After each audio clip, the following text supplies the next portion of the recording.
All right. So welcome back to the Cognition School podcast. My name is Satoshi Takano. I'm here in the React Forge facility up in Vaughan. If you have ever have an opportunity to visit Toronto, maybe you're in for a tournament or something, just send us a DM and we're happy to do a tour for you here.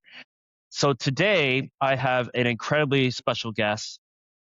He has spent 17 seasons in the NHL. Sam Gagner played for 7 NHL franchises, including the Edmonton Oilers, Detroit Red Wings, Vancouver Canucks, Columbus Blue Jackets, Philadelphia Flyers, Arizona Coyotes, and the Winnipeg Jets. And he just finished his playing career with 529 points in 1,043 NHL games, which is absolutely mind blowing. Sam is also the son of a former NHL player, Dave Gagner, who spent 15 seasons in the league.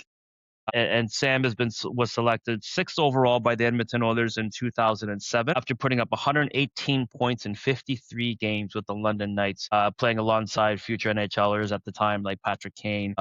And beyond just the career stats, Sam has now transitioned into building the next generation of players. He's currently serving as a director of player development for the Ottawa Senators, bringing everything he's learned over the years, almost 2 decades, of being on the ice and development of young talent. So, Sam, welcome to the Cognition School podcast. Yeah, thank you. Thank you for the introduction.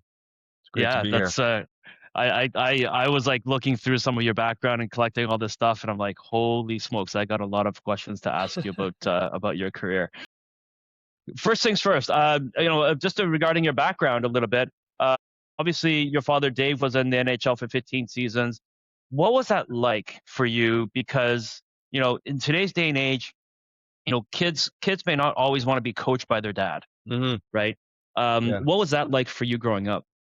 Yeah, I mean, I was really lucky. My dad played until I was about 10 years old. He retired then. And so, up until 10 years old, I was in NHL rinks, going to NHL games, getting to meet NHL players. And you probably take it for granted at a young age, right? Like, I'm in the dressing room with Mike Modano or Jerome McGinley, and they're just my dad's buddies. You don't really think anything of it. So it was really cool. I have memories, right? 9, 10 years old, being in the dressing room and hanging out with the guys and helping out around the rinks. So really special. And then when he retired, he kind of became full-time coach, full-time dad, which was incredible. I mean, he is one of the smartest hockey people I know. And to have that at your fingertips all the time, just being able to ask questions and bounce things off of him, I consider myself so fortunate. And he was a great coach. I mean, our minor hockey team, we grew up together, and I think 5 of us played in the NHL.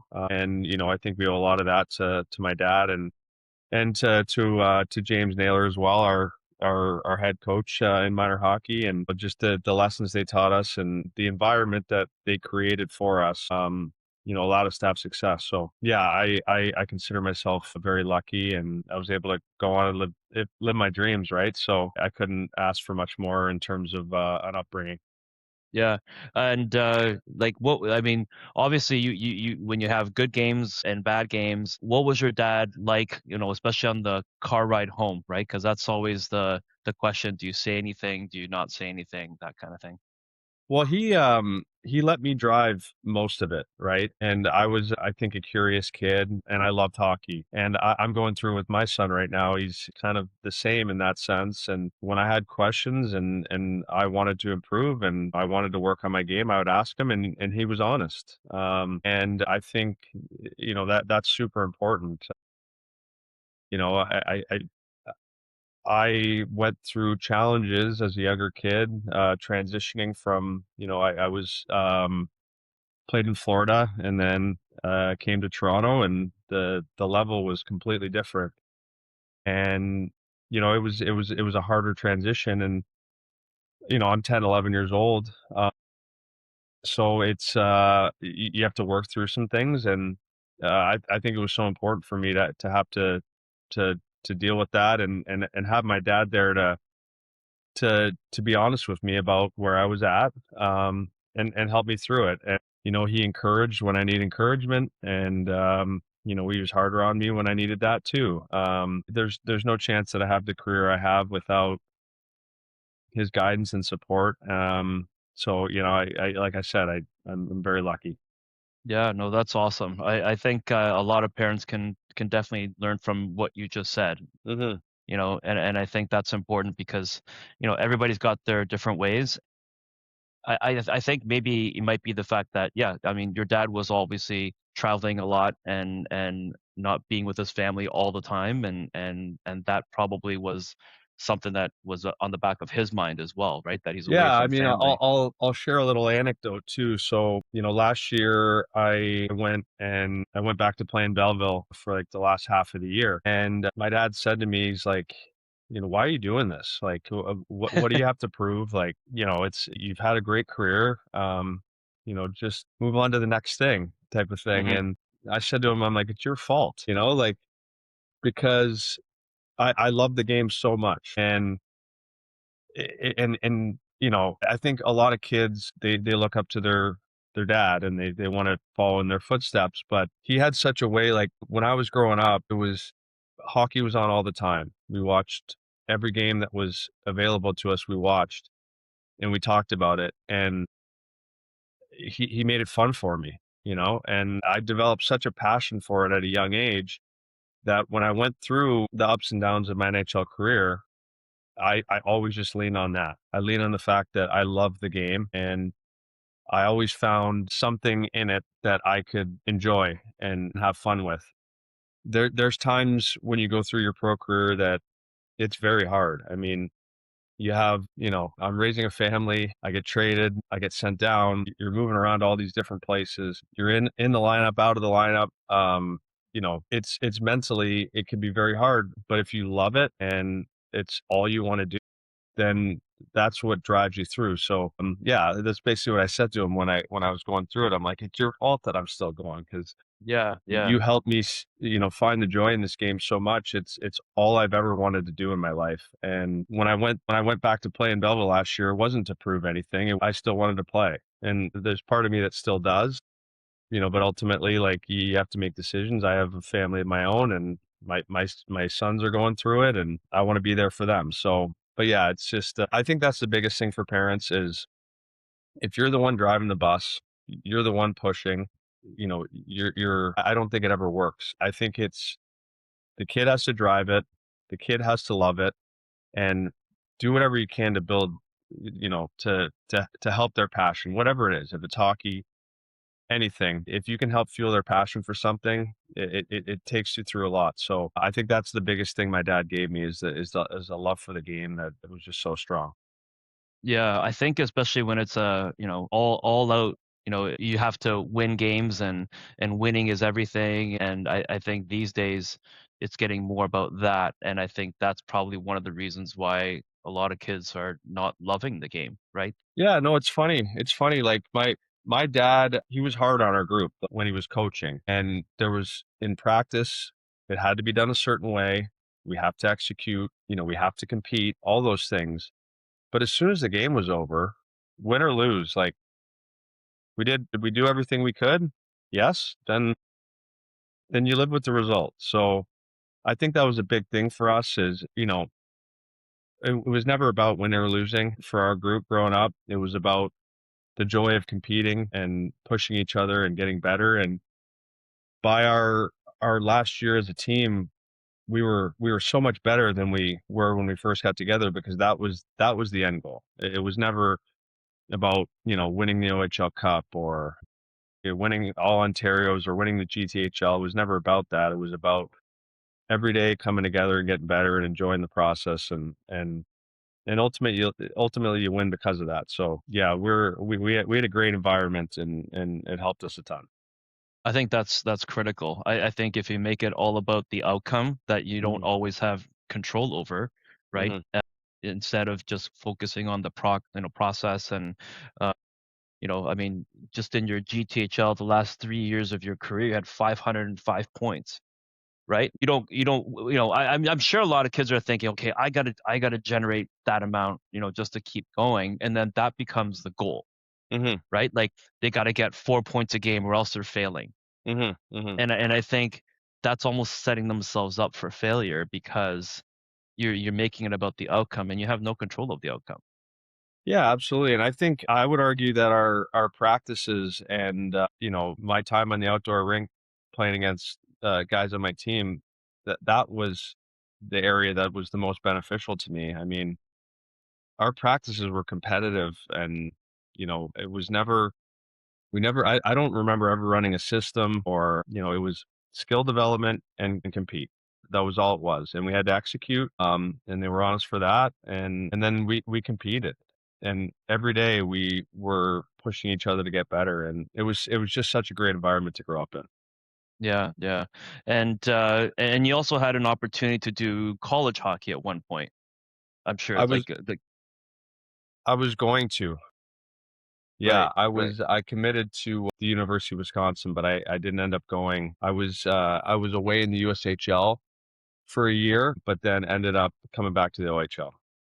Right, right. Yeah. And what was your kind of the decision making in regards to that? Yeah, so I was a good student. My parents, always valued the education aspect of it, the academic aspect, and it was something that I wanted to do. And so my 16-year-old year, we looked around at options in Ontario and just felt like the USHL was the best option for me at the time. And it was a huge growth year for me. It was my first year away from home as a 16-year-old, and I felt like I matured a ton. But ultimately, London had my rights, and I, felt like it was the best opportunity for me to develop as a hockey player because it's what I wanted to be.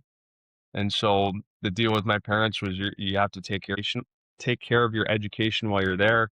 So I took a university course at London in my last year of high school while I was there, and then ended up making the NHL the next year. And I tried to stay on it. I took a few Athabasca courses during my first few years in the NHL, and ultimately I was like, I'm so far away from a degree. I'm just gonna focus on hockey. But yeah, it was great.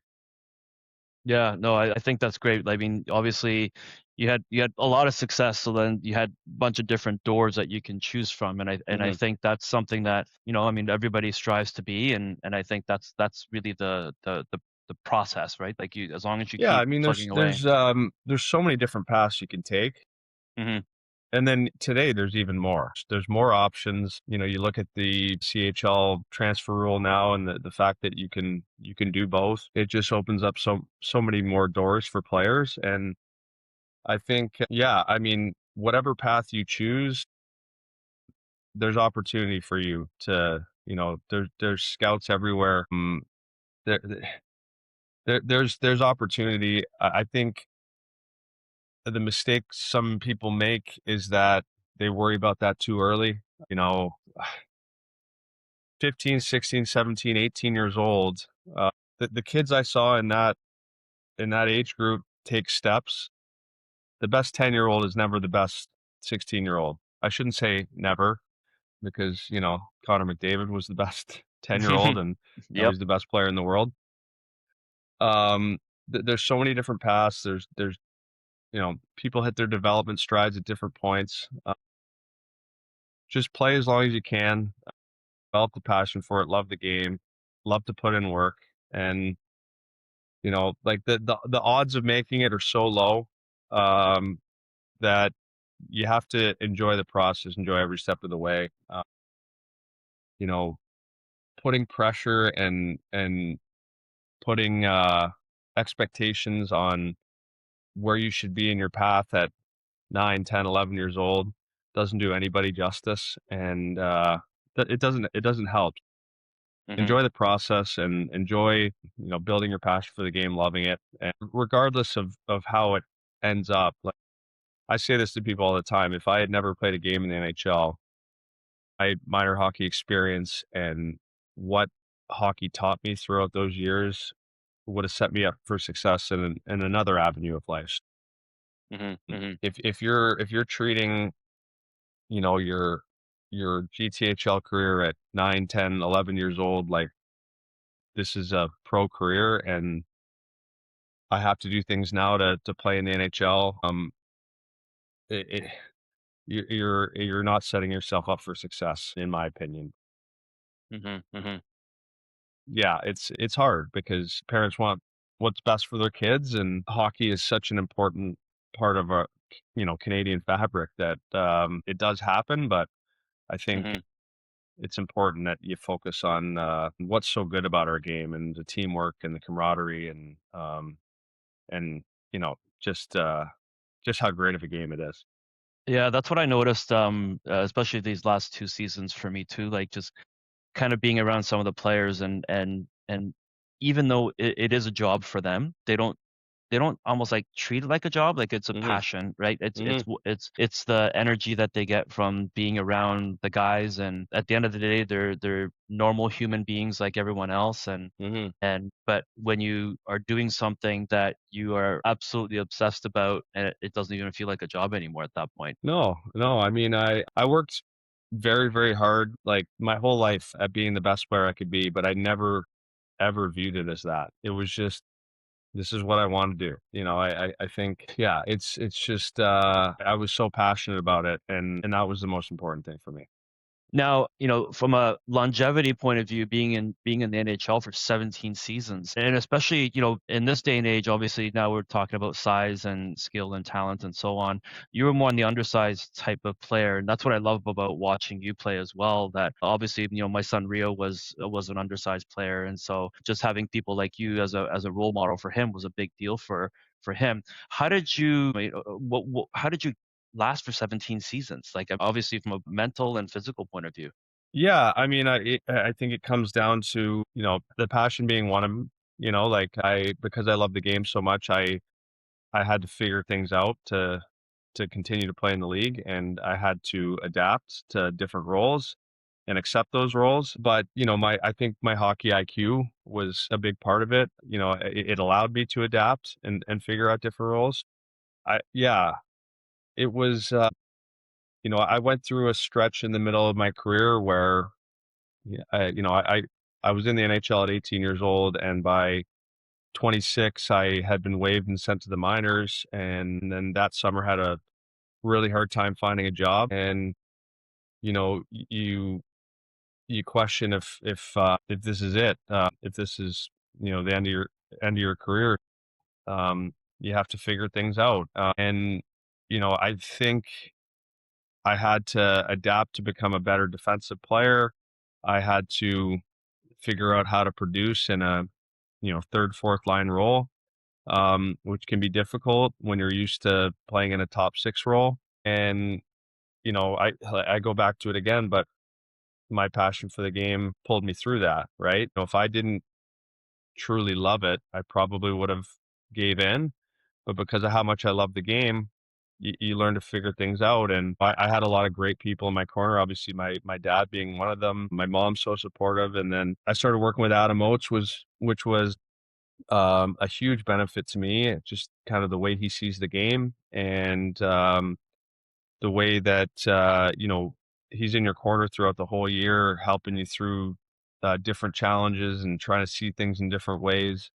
And I really think it helped me see the game differently, um, and it helped me extend my career. So yeah, I thought that was great as well. Yeah, I know you mentioned IQ, and one of the things I definitely want to get deeper into is your probably one of your highlight moments in your career, where you had 8 points in Chicago in one game. And I watched every single one of those goals and assists that you made. And I could clearly tell, like, it's obviously it's a lot of work to even just produce that type of stat, but mostly, like, I found, even just watching that game, that you seem to be at the right place at the right time, and Yeah, guys were just able to get it over to you, or you got it to them, right? yeah, yeah. I mean, people talk about flow state, right? Hmm. Um, it's a hard thing to find, and for whatever reason that night, I found it. Um, it was just one of those nights where I got a ton of luck. A lot of things have to go your way for that to happen. But I wasn't rushing anything. It was just one of those things where I was letting the game come to me, and it was just a special night. So when I look back on that, I wish you always wish you could find that flow state a little more often. But yeah, it was special. I was playing with some great line mates, and we just happened to make it work that night, and just a lot of fond memories from that night. I'm sure you came up with a new routine after that night, trying to figure out, what was I doing that night? What was I thinking about? Yeah, Trying it's to replicate funny. that. So I tape my stick in between every period. I retape my stick. So I always did it with thick tape, and I went to tape my stick in between the first and the second period. I didn't have any points in the first, and so I was taping it with thick, and then I ran out, like, kind of like just before the toe of the blade, and I looked at my stall, and we didn't have a lot of time. All I had was thin, and so I finished it with thin tape just at the toe, and so I kept that tape job for another year or 2 after that just to try to keep the magic.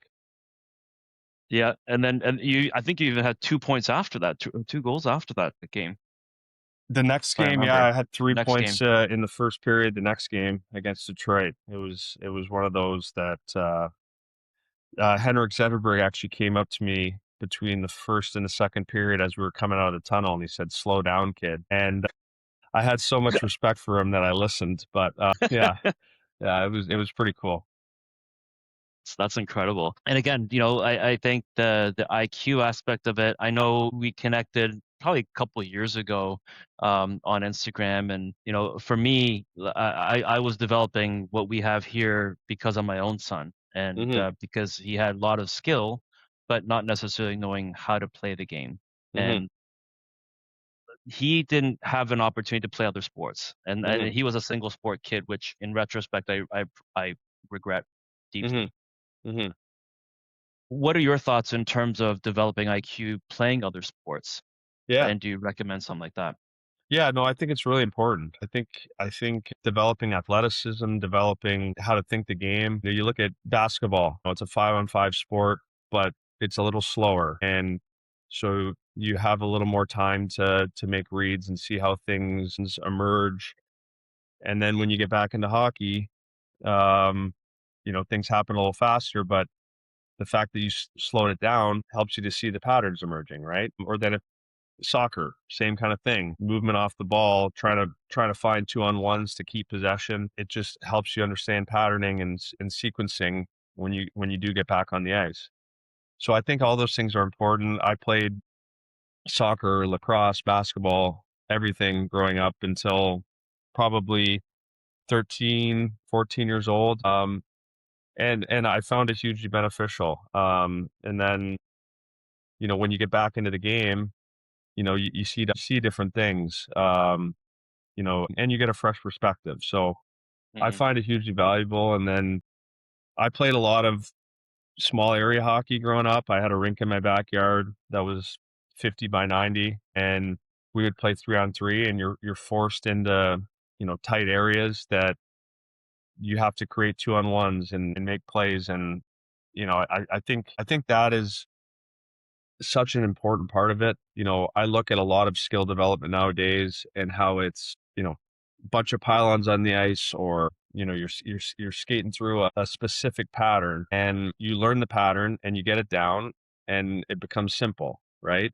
But hockey is a very complex game where you have opponents trying to stop you, and you have teammates moving off the puck that you have to, and that was a big thing for, my dad when he was coaching us growing up. When we would watch video or whatever, it was never about the guy with the puck. It was always about the guys off the puck. Hmm. Where are you going? Are you moving into space? And then, so when you watch that enough, when you do have the puck, you have an understanding of where guys are moving to. And so you watch like a Nikita Kucherov, and you say, oh, he has eyes in the back of his head. Well, he's seen these patterns and sequences over and over and over, and he works on it consistently. So it might look like a blind pass, but he knows his teammate is there because he knows that's the space that he's going to be moving into. And the more hockey you watch, the more you see these patterns emerge, the better you become at it, the more reps you get at it. And then, playing other sports as you're growing up, it's a different perspective. And, you see different patterns in those games that ultimately help you to develop your IQ. So I think it's so important. Like, I think watching full games, as opposed to just watching highlights, playing small area games, playing other sports, it all develops it. So Hmm. I think it's hugely important. Yeah, no, that's an important message for a lot of the parents because, being here and we have a lot of clients that come and say, "Hey, I got invited to this spring team or I got invited to this trip." And, and it turns out that they probably play more games during the off season they do in season. And Yeah. by the end of the summer, they probably played like 100 games. Like it's crazy, right? Yeah. Yeah. Uh, And I won't sit here and say like, oh, you should never do that because I did it growing up too. I played spring tournaments. I was on. It's funny. I saw when I was away at the Olympics. I saw Kevin Shattenkirk, and I was like, I played with him with the Boston Icemen when we were like 12 years old in the spring tournament, and that's how I got to know him. And so you develop great relationships, and it's a ton of fun. But to say that you need it is it's you don't. Like I have to go to this tournament at 12 years old so that because there's going to be scouts there and it's going to help my career. That's not the reason you do it. I think it's important to, be around other kids and see other things. And if a spring tournament allows you to do that, then great. But playing other sports, watching the game, there's so many different ways to develop your IQ and your athleticism. And, if there's opportunity to do it all, you do it all. So yeah, yeah, the more you can watch the game, the more you can put yourself in different situations that you're developing those things. Like, do I think you should be playing a tournament every weekend in the summer? Absolutely not, because you go through a game, you have the puck 1-2 minutes tops. Like if you're an elite player at that age group, whereas you're in a skill session with small area games and you're competing against your peers and there's no pressure from the outside and you can just be creative and look to make plays. I think you get a lot more benefit out of that. Yeah, I agree. I think when we used to travel for spring as well, it was really more the networking and Hmm. just getting to know other families and then in the winter time you play against them and you're like, "Hey, how's it going?" And Yeah. it's more building a relationship. So I agree with you. Yeah. I think there's too high of an expectation that one tournament is going to develop my son Hmm. just because they're group of kids. Yeah, I totally agree. How important is hockey IQ in the NHL? I mean, obviously you've been with Ottawa this year and working with the guys. Obviously, those guys are all skilled. They can skate, they can shoot. How important is hockey IQ as someone that working in player development? I think it is the most important thing. I do think it can be developed at a later age, um, but it's harder to develop than the other skills. I've seen guys make it make it to pro at 20, 21 years old and completely change how they skate and develop their skating and add power and guys that were looked at as skating as a flaw for them, all of a sudden it's a strength. Same with your shot, same with your hands, all those things. I think those are things that can be developed and the skill acquisition doesn't need to doesn't need to be focused on as a 9, 10, 11 year old. Athleticism, how to think the game, all those things, that should be the focus, your passion for it. Those should be the focuses at younger age. And then the skill acquisition can come at a later date. Um, but like I said, I think you get enough reps and you watch enough games and you see patterns emerge, the IQ can be developed as well. And for me, I never felt like a finished product throughout my career. Thought from 26 to 35 when I finished playing, I was a way smarter player. I had watched way more hockey. I had been involved in way more practices, way more games, and I thought the game a completely different way. And I was able to stick around in the NHL because of that. And I went through a stage in my career where I was like, I was told I'm smaller, I'm slower, so I got to get stronger, I got to get faster. And I put so much energy into that and forgot about the IQ being the most important thing. And that was the separator for me is how I thought the game. And so I think that was a big thing in working with Adam Oates is that I got back to that a bit more.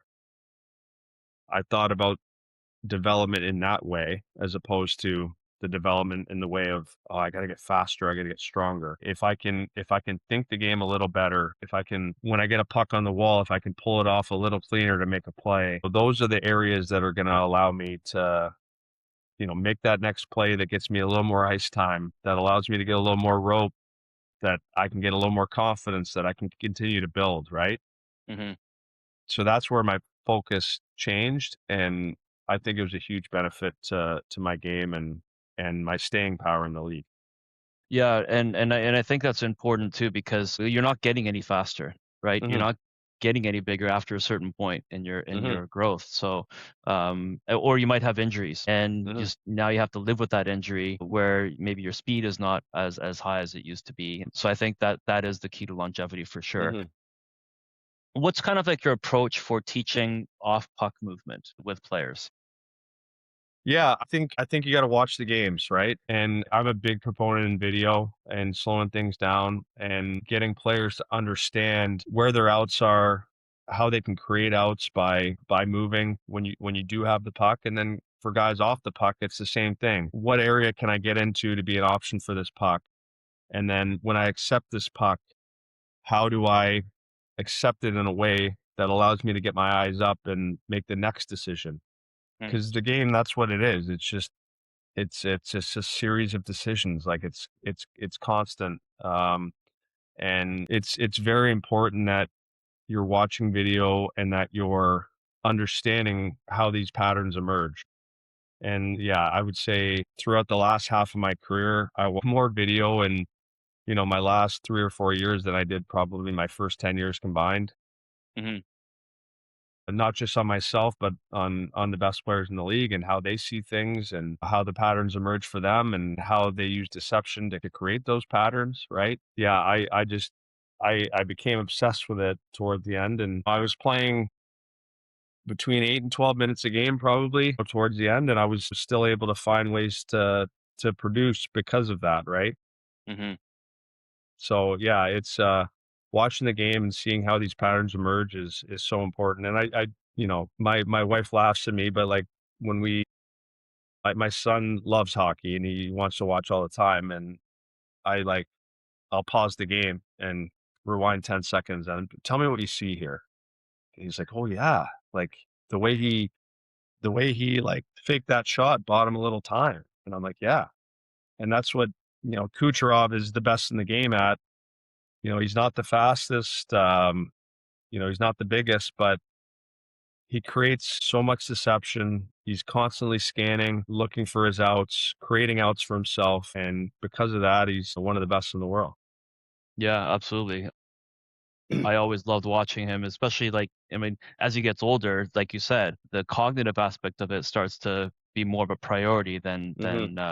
than the strength and the power. So I definitely like to keep an eye on him. I also I'm a big Celebrini fan now, with all Oh, the absolutely. Yeah. Yeah. right I at was, I such was, a young age. I got to see him live at the Olympics and I was blown away. Yeah. The pace that he plays at, the competitiveness he plays at, yeah, his ability to make reads and make decisions and, um, play off the puck, like, his play off the puck is incredible. Hmm. He's always jumping into space, creating, outnumbered situation, creating room for his line mates. Yeah, it's incredible to watch. Yeah, and I think the also, like I've been highlighting him for the last few days just because, not only is he smart and finding those open areas, but then when a shot is taken from the point and it goes into a corner, he's always the first guy going in. Mhm, Like he's not mhm. waiting, for a defenseman to grab it and then he's going to try to, trap them. He's the one going in himself, and it doesn't matter if he could be on the left side at one point, then puck comes high, another shot goes into the right corner, and look who's the first guy in. Yeah. And so to have that combination, I think is such a great example for young kids. Yeah, absolutely. And like he played a ton of soccer growing up, right? You can tell he's an athlete, the way he's able to sustain that for an entire shift. moving off the puck, going corner to corner, finishing checks to create advantages for himself. Like you can see he's an athlete, and it's really important. Yeah, it's fun to watch. Fun to watch. I mean, obviously, we've been talking about advice for parents and players. Any advice for say underage players, trying to get to that next level, especially kind of from your background as well, and being in that type of world. Any advice that you can give to those types of players? Yeah, I mean, I think you have to develop an obsession for it, right? I think it's not about being the best. It's about being the best at getting better, and you can only do that if you're obsessed with it. I think it it it shouldn't be a rush to, I have to get to the next level. I have to be playing AAA at a certain age. If I'm gonna do anything with my career, I have to play playing junior or college at a certain age. It's not about that. It's about the everyday obsession with improvement. And a huge part of that is the work you put in, but it's also the recovery that goes into it, how you eat, how you think, the thoughts you put in your mind. If you're thinking negatively, or you're thinking the pressure to have to do this to be able to play at this level the next year, just focus on your controllables and what you have to do that day to get better. And if that means taking a day off, if it means having a recovery day, whatever it is that day, but it has to be an obsession. Yeah, I agree. I Yeah. agree. I think we have kids here that are, like you said, are obsessed, right? Hmm. Like they won't even leave here until I kick them out. Hmm. And that's when I know, okay, those are the ones that you want to develop and grow Hmm. and nurture that type of mentality. So what I found is there's certain kids that, like you said, have that obsessive level, almost like an OCD type thing. Like they are not happy until they reach a certain Hmm. milestone. Hmm. And socially, they might look awkward in a party situation. Like they're very like, we might define it as introverts or whatever. Hmm. But those are the ones that, yeah, like they're obsessed when they get into something that they like and enjoy doing, and they're Hmm. and they're getting good at. They will not leave, and Yeah. that's what we want to try to show and nurture, like I Yeah. said. So I don't forcefully kick the guys out saying, "Oh, your time's up." It's like, yes, your time's up, but if you think you're going to hit it, then let's go. Let's go Yeah. one more.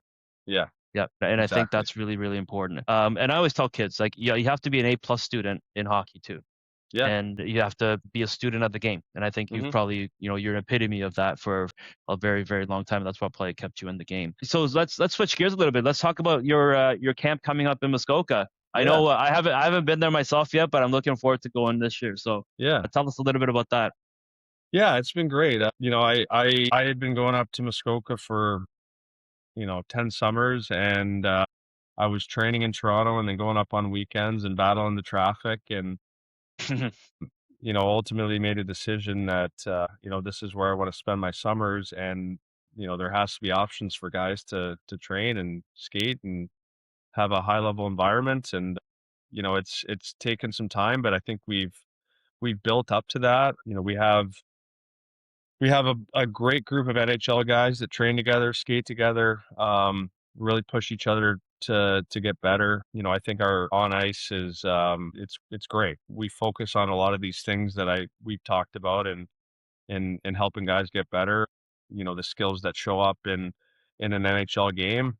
Whether it be pulling a puck off the wall to make a play, competing in small areas, working off the puck, all those things we work on them all summer. And I think guys are getting a huge benefit from it. Like I was doing it with the group when I was playing, and now I'm switched to full time coach, and I'm really enjoying it. And then we have options for younger kids as well. We have our day camp for the younger kids that runs all day, and then we have Elite Academy and Junior Pro, which is for the kind of the 14 years old and up that are trying to make something of hockey and trying to get to that next level. So, and they kind of have the same environment as the pros do. So I think it's great. I mean, the way we've kind of structured it is up until 14 years old, it's day camp and it's fun, and it's it's about building that passion for it, right? And giving the kids an option to be on the ice and work on their games in the summer. And then, once you hit a certain age, like we're going for it, and this is what I'm focusing on. And it's been a lot of fun. Yeah, I mean, I love it. Like I still, when I'm there, I train and then I get on the ice with the guys, and then I'm on the lake by 1 o'clock, and my kids are taking part in the day camp, and we're all enjoying it. So it's been a great experience, and it's been fun building it. That's awesome. And Brady is awesome as well. Yeah, Yeah, Brady's been he's incredible. He's been incredible. He's just when you talk about passion for the game, that guy has it, and he's such a great influence on everybody that's there. Obviously what he's been through and everything that he's overcome. He's just got such a incredible energy about him that affects everybody he's around. So he's been awesome. yeah, I always say you need a cheerleader in your corner in life, and yeah, he's one of those guys. And Yeah, and absolutely. uh, we skated together once a few years back, and just being around him was like it was invigorating, Yeah, you know. yeah. I feel that way every day that I'm with him in the summer. It's great. Yeah, that's awesome. That's awesome. So yeah, so I highly recommend everybody listening to this podcast to look up Muskoka hockey, right? Yeah, Yep. muskokahockey.ca. You can check it out. Yep. And yeah, and that rink is beautiful, the new one there Yeah, it's too. great. The town of Bracebridge did a incredible job. It's just a beautiful rink, and we have the gym in there now too. So, and yeah, it's just I couldn't think of a better way to spend the summer. Yeah, and just being in Muskoka too, like that's Hmm. incredible, incredible. Yeah. Awesome. Well, yeah, so we're kind of coming at the top of the hour. So I just wanted to take some time to thank you very much, Sam, for coming on. It's been an absolute pleasure, getting to work with you and getting to know you and just watching your career and hearing about it. And I use the podcast as a vehicle to just get the message out about how Hmm. great the world of hockey is and how great it can be. Again, thank you so much for coming on today. I appreciate it. Yeah, my pleasure. Thank you for having me. Awesome. Awesome. So that concludes the podcast for this week. Stay tuned. We're going to continue to bring on some incredible guests and talk hockey. So thanks again for joining, and we'll talk to you soon.